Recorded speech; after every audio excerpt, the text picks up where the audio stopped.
So today we're sharing tips for your Thanksgiving and how to really celebrate the tradition of your family during this very special holiday. So once you've spent the entire day in the kitchen baking family recipes with your family and friends, we're going to share some tips for how you can really pull your tablescape together, mixing new, old, and vintage pieces.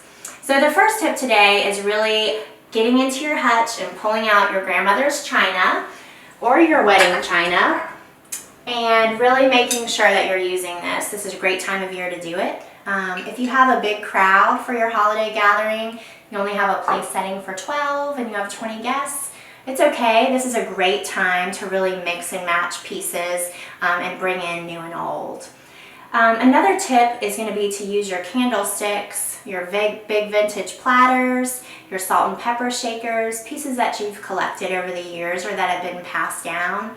And again, just mixing and matching those patinas on your table to help really tell the story of your family during this special time of year. For more tips on enjoying your holiday and tying in those heirloom touches, be sure to visit us online. Thanks.